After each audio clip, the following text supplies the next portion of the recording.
Il faut éviter de France. Et vous êtes en relation avec ces enseignants? En fait, pour la veille professionnelle que je pratique. Bonjour Alain Assouline. Bonjour. Vous êtes président de la société Les Argonautes. Vous êtes actionnaire du GIP, Réseau professionnel des enseignants, plus connu aujourd'hui alors que l'Éducation nationale vient de l'ouvrir officiellement, le réseau social Via Éduc. Quel est le champ d'activité de votre société ?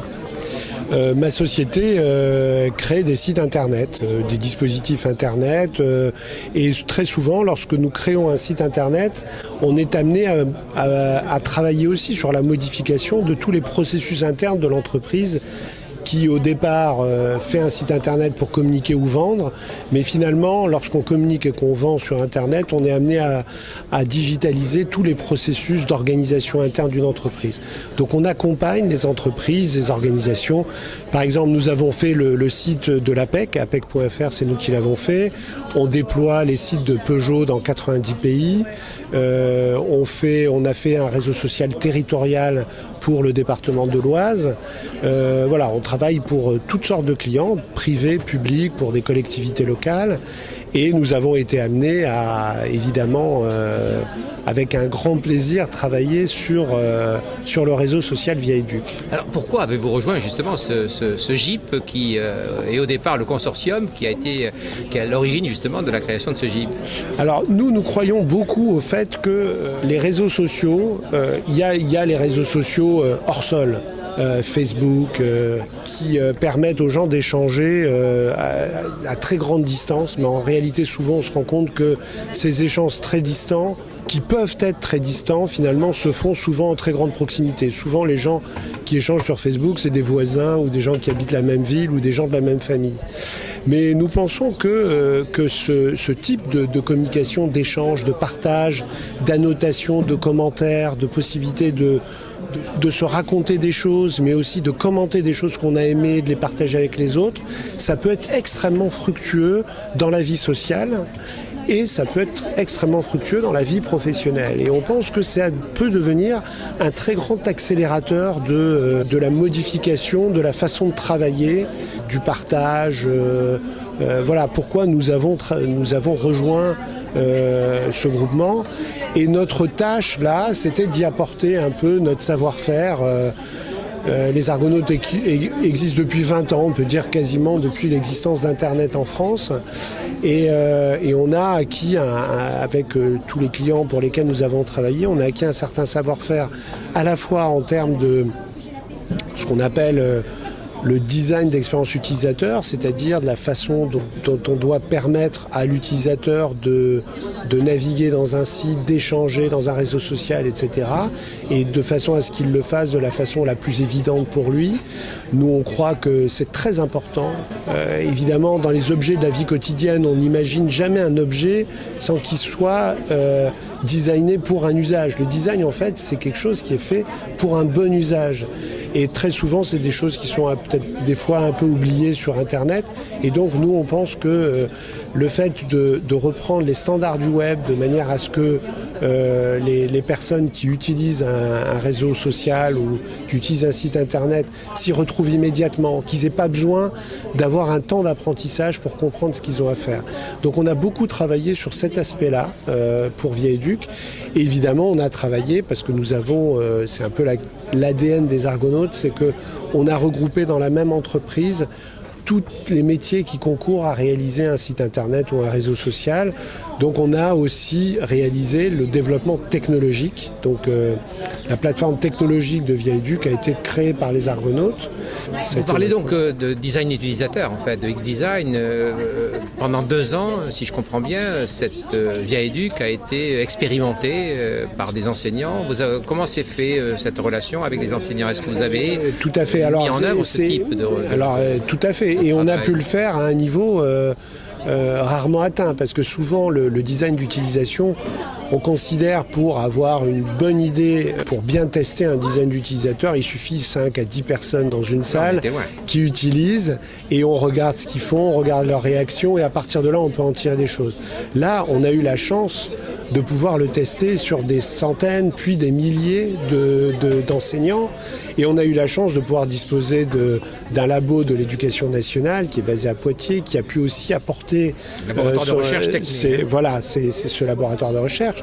Et donc ça a été extrêmement enrichissant, y compris pour nous, parce que il y a des usages qui ont pu émerger de cela. Et on a été vraiment dans cette approche qui est propre à la conduite de projets numériques, qui est la première chose, c'est d'accepter le changement. C'est-à-dire tout ce qui revient des usagers et qui vous dit que vous êtes sur une mauvaise voie, il faut accepter de le changer immédiatement. Et donc être dans ce qu'on appelle, nous, une méthodologie agile qui permet à tout moment de modifier en fonction des réactions des utilisateurs. Comment se sont déroulées alors les interrelations entre les divers actionnaires de ce GIP ? Il y avait un comité de pilotage qui se réunissait régulièrement et qui faisait un point d'étape. Chacun venait présenter où il en était de ce qu'il avait fait. Mais entre ces comités de pilotage, on travaillait évidemment en bonne intelligence et de façon permanente. Par exemple, on avait les remontées des tests utilisateurs bien sûr. Et en fonction de ça, au comité de pilotage, on décidait oui, ça c'est pertinent, il faut qu'on le change et on travaillait comme ça. Alors aujourd'hui, Viaéduc est ouvert au public enseignant, puisqu'il est réservé quand même aux enseignants et au personnel de l'éducation nationale. Qu'attendez-vous dans l'avenir de Viaéduc ?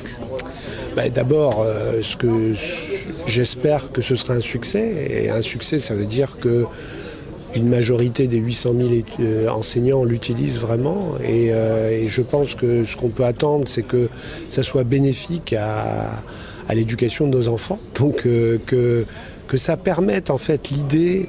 Et c'est toujours ça, le numérique qui réussit, c'est de se dire quels sont les usages de la vie quotidienne qui pourraient être transposés et être accélérés grâce au numérique.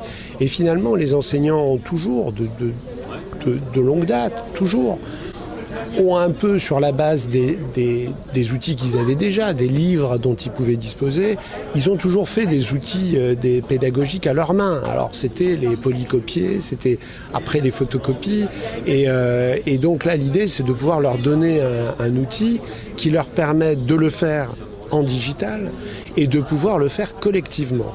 En partage. Et en partage. Et ensuite le diffuser très largement de manière inimaginable avant. Donc tout ça, c'est quand même des éléments qui vont permettre d'accélérer les échanges entre enseignants et je pense que ça, c'est fort d'une très grande richesse parce qu'il y avait énormément de richesse dans ce que chaque enseignant pouvait faire. Le fait de pouvoir le partager entre eux et de pouvoir aussi, quelquefois, le concevoir collectivement, c'est un élément qui va sûrement enrichir énormément la pertinence de leur enseignement. Si j'ai bien compris, les Argonautes, c'est aussi les parents d'une plateforme technologique mise en œuvre dans ce dispositif de Viaéduc ? Tout à fait. Alors vous savez que en fait, dans les investissements d'avenir, il y a l'idée de faire quelque chose d'utile pour une fonctionnalité donnée. En l'occurrence, là, c'est un réseau professionnel des enseignants. Mais il y a aussi l'idée de dire comment on renforce et on promeut les technologies françaises. Oui. Et comment on peut permettre éventuellement aussi de les exporter. Donc, dans ce projet, il y avait évidemment la finalité du réseau social enseignant, mais il y avait aussi l'idée de dire on va le faire sur la base d'une technologie française qui a un framework qui s'appelle Symfony, qui est un framework. Alors un framework, vous savez, c'est une boîte à outils où il y a déjà des morceaux de code qui sont écrits, qui sont bien reliés entre eux, qui permettent de faire du déploiement et du développement de façon rapide et robuste.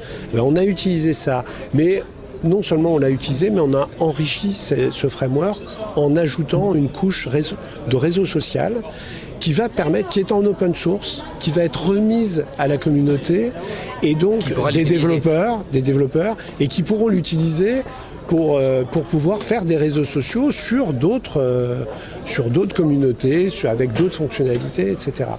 Merci beaucoup Alain Azoulay.